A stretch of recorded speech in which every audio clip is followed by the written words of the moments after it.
Fort Worth detectives are looking for two men who robbed the same convenience store twice in 1 week. The robbers may be suspects in other cases nearby. And two men caught on video in a Dallas convenience store are persons of interest connected to the bad guys. Fox 4's Sean Rabb has a surveillance video in this week's Trackdown. We're in Southwest Fort Worth. Detective Brian Rainsford, Fort Worth Police. We're out front of the Sing food store. What happened here, Detective? Well, this store has been the location of two separate aggravated robberies that occurred within a few days of each other. The first was on July 28th, about 10:30 in the evening. The second one was on August 2nd. We had two young males described as black males, early 20s, late teens, with a height and weight description that are consistent. The suspects entered the store, produced a weapon, demanded currency.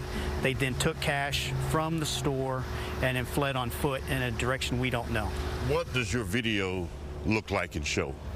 Well, the video is not the best quality video from the store. You have been able to identify a couple of people who are persons of interest that you say have some nexus to what happened here. That's correct.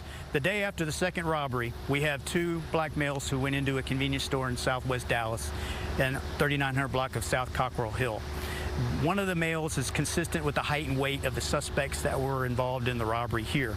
And we know that those males conducted business in that convenience store that links them back to the second robbery. Let me ask you, based on these still photos of the two men in Dallas, if you know them, will you know them, Detective?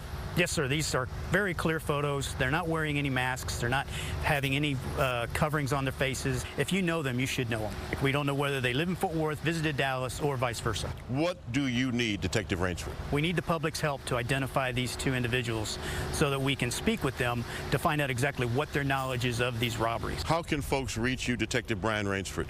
They can call my office phone number. It's 817-392-4469, or they can call Tarrant County Crime Stoppers, which pays for information, and you can remain anonymous in both situations. Get at Detective Brian Rainsford. Reach him on his number or call Crime Stoppers. Help find these guys before somebody gets hurt. Sean's Trackdown has helped lead to the identification and arrest of 152 suspects. You can watch past Trackdown stories, maybe help solve a crime. Go to the Fox 4 YouTube page, youtube.com/Fox 4 News.